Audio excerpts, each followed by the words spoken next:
D ক্লাসরুমে সকলকে স্বাগত। আজ আমরা ষষ্ঠ শ্রেণী পশ্চিমবঙ্গ মধ্যশিক্ষা পর্ষদ দ্বারা অনুমোদিত সাহিত্য মেলা বইয়ের শহীদ যতীন্দ্রনাথ দাস, অশীষ কুমার মুখোপাধ্যায়ের লেখা গল্পটি পার্ট 3 সলভ করব। পার্ট 2 এতটা অবধি পড়েছিলাম, পার্ট 3 এখান থেকে শুরু করছি। 1929 সালে 8ই এপ্রিল দিল্লির কেন্দ্রীয় ব্যবস্থাপন সভার অধিবেশন সভ্যদের আসনে পাশেই হঠাৎ একটি শক্তিশালী বোমা ফাটায়। ভগবত সিং ও বটুয়া কেশর দত্ত বিচারে তাদের দুজনেরই আজীবন মানে সারা জীবন কারাদণ্ডে দণ্ডিত হয়। কিন্তু এই ঘটনার পিছনে ভারতব্যাপী এক বিশাল পরিকল্পনা আছে সন্দেহ করে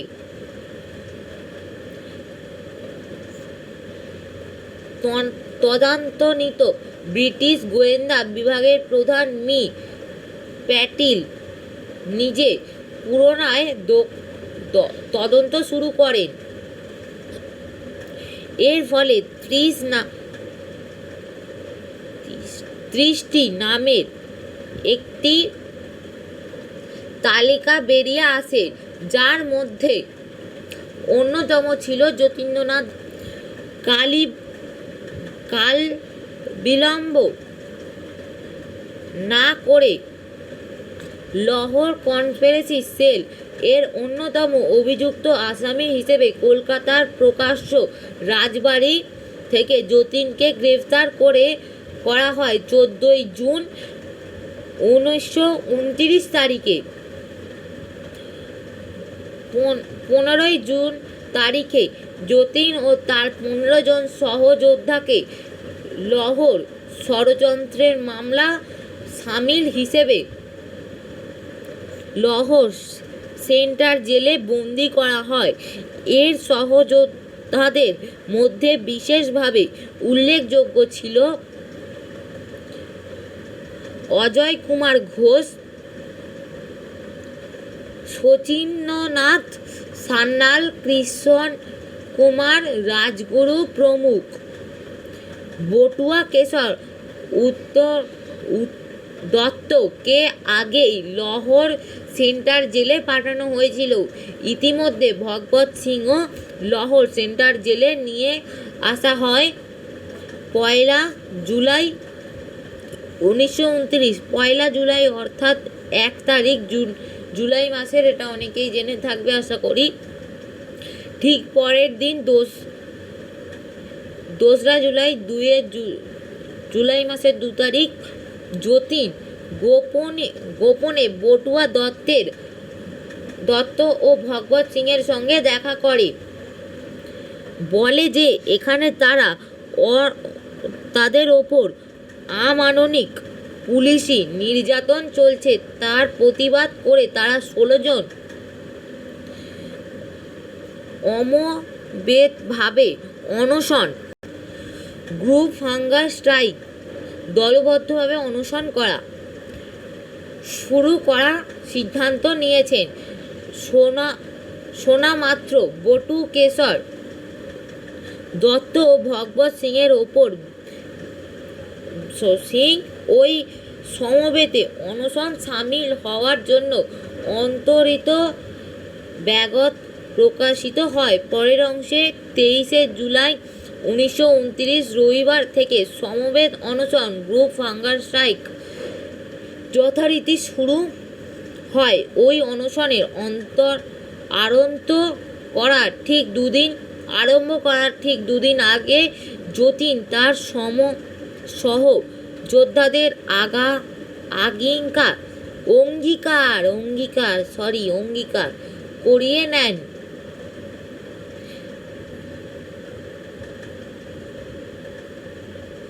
যে তাদের দাবিগুলো যথাযথ মীমাংসা হয় গেলে তারা অবশ্যই অনশন ভঙ্গ করবে। তবে যতীন্দ্রনাথ করেন না, কেননা তার পক্ষে ওই অনশন হলো মাতৃভূমি শৃঙ্খল মোচন এক অভিবাদিক সুযোগ, ছেলেবেলা থেকেই তিনি একটি স্বপ্ন লালন করে আসছেন মনে মনে। তা হলো পলাশির প্রান্তের বাঙালি মির্জাফরকৃত বিশ্বাসঘাতকতার প্রায়শ্চিত্ত করা। সহযোদ্ধাদেরও তিনি আরও জানিয়েছিলেন যে এ ব্যাপারে তার পিতা বঙ্কিমবিহারী দাসের অনুমতি আগেই তা পাওয়া হয়ে গেছে। 23/7/1929 অর্থাৎ জুলাই মাসের 13 তারিখ 1929 থেকে জুলাই মাসের 19 তারিখ 1929 7টি দিন নিরুপদে কেটে গেল। 8 দিনের দিন 20 জুলাই তারিখ ভোরবেলা জেল সুপারি, জেলের ডাক্তার ও 8 জন বেশ হৃষ্টপুষ্ট পাঠকের সঙ্গে নিয়ে যতীনের সেলে প্রবেশ করেন। তারপর কোনো রকমের সংকেত না দিয়েই তা ওই 8 জন পাঠকেই একসঙ্গে 8 দিনে অভুক্ত ও বিশেষ দুর্বল যতীনের ওপর ঝাঁপিয়ে পড়ল। ওই সুযোগে ডাক্তারের একটা সরু নল যতীনের নাকের মধ্যে প্রবেশ করিয়ে দুধ ঢালতে শুরু করে দেয়। আর কোনো উপায় না দেখে যতীন ইচ্ছাকৃতভাবে জোরে জোরে কাশতে থাকে। ফলে ওই নল দুটি খাদ্যনালী থেকে সরে গিয়ে শ্বাসনালী শ্বাসনালীর মধ্যে ঢুকে যায় এবং কিছুটা দুধ যতীনের ফুসফুসে ঢুকে যাওয়ায় যতীন জ্ঞান হারিয়ে ফেলেন। 48 ঘন্টা পর 22শে জুলাই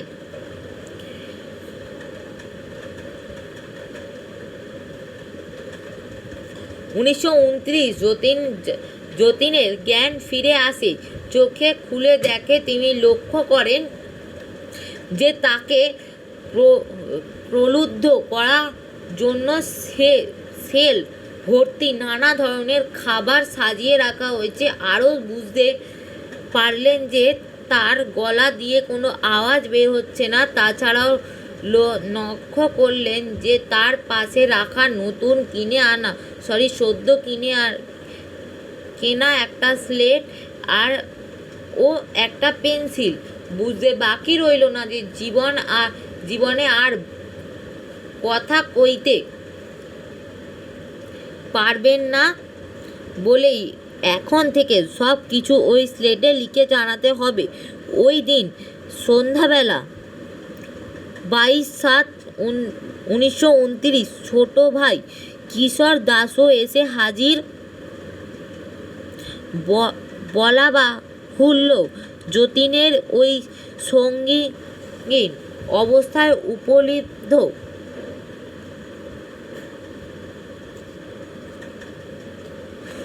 করে স্বয়ং বড়লাট লর্ড আরউইন তার বিশেষ ক্ষমতা বলে যতীনকে দেখাশোনা করার জন্য কিরণ দাসের লাহোর সেন্ট্রাল জেলে আনিয়েছিলেন। সুতরাং 63 দিন ওই ঐতিহাসিক অনশনের 53 দিনের প্রত্যক্ষদর্শী সাক্ষী হয়ে রইল স্বয়ং ছোট ভাই Kishore Das. 11ই August 1929 বড়লাট Lord Irwin এক বিশেষ জরুরি ঘোষণা অনশনকারীদের দাবা সব মেনে নিয়ে এবং প্রত্যেক প্রদেশ জেলে অনুসন্ধান কমিটি স্থাপন ও পরিশোধ দিলেন। ফলে 12ই আগস্ট 31 দিনের দিন যতীনের 17 জন সহযোদ্ধা অনশন প্রত্যাহার করে নেন। শুরু হয় অগ্নিযুগের এক অবিস্মরণীয় রক্তের রাঙা অধ্যায়। আগস্টেও যা যায়, শরীরের সব দিক থেকেই ভেঙে পড়েছে, পঙ্গু হয়ে যাচ্ছে যতীনের একটু একটু করে। 50 দিনের দিন 31শে আগস্ট দেখা গেল যে পক্ষাঘাত তার সমবেত শরীর গ্রাস করে ফেলেছে। যখন ওই প্রত্যাঘাত যতীনের হৃদযন্ত্রকে স্পর্শ করে, তখনই তার হৃদযন্ত্রের ক্রিয়া বন্ধ হয়ে যায়। এতদিন টনক নড়ল ব্রিটিশ সাম্রাজ্যবাদের, কিন্তু তবুও শাসকরা যতীনের নির্ঘাত মুক্তি দিতে রাজি নয়। পিতা বঙ্কিমবিহারী দাস ও ছোট ভাই কিরণচন্দ্র ঘৃণা ভয় জামিনের প্রবাদ গ্রহণ করার পর এক সর্বজনীন গুপ্তচরের জামিনে যতীনের মুক্তি করা হয়। 55 দিনের দিন 5/9/29, পরের দিন 6/9/29, একেবারে কাক ভোরে ডাক্তার ও জেল সুপারি, অ্যাম্বুলেন্স ও সশস্ত্র পুলিশ বাহিনী নিয়ে জেলে প্রবেশ করে দেখেন যে যতীনের সহযোদ্ধা তার সেলের চারপাশে ব্যারিকেড করে রচনা করা পথ অবরোধ করে শুয়েছে। তখন ডাক্তার জেল সুপারি বোঝান যে রণে অঙ্গে দেহ ছাড়া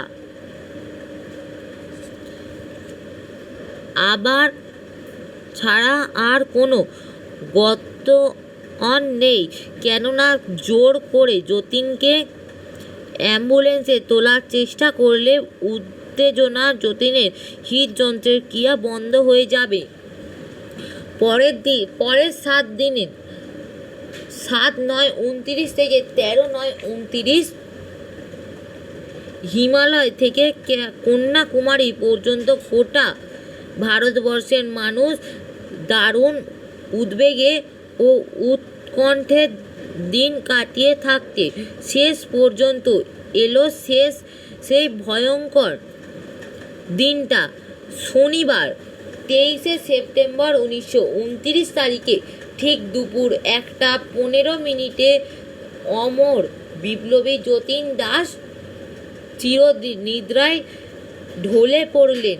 অর্থাৎ 23শে সেপ্টেম্বর 1929 তারিখে দুপুর 1:15 বিপ্লবী যতীন্দ্রনাথ দাস পরলোক গমন করেন। চাহর থেকে যতীনের মরদেহ হাওড়া পৌঁছাতে 3 দিন লেগে গিয়েছিল, কারণ প্রায় প্রত্যেক স্টেশনে শ্রদ্ধাবন দেশবাসী ট্রেন থামিয়ে ওই মৃত্যুঞ্জয়ী বীরের প্রতি শ্রদ্ধা জানিয়েছেন। সমাধান গ্রহণ করতে হাওড়ায় উপস্থিত ছিলেন সুভাষচন্দ্র বসু, বিধানচন্দ্র রায়, শরৎচন্দ্র বসু, শ্যামল প্রসাদ মুখোপাধ্যায়, শ্রীমতী বাসন্তী দেবী ও শ্রীমতী কমল নেহেরু প্রমুখের। সরকারি হিসেবে 5 লক্ষ মানুষের হাওড়া থেকে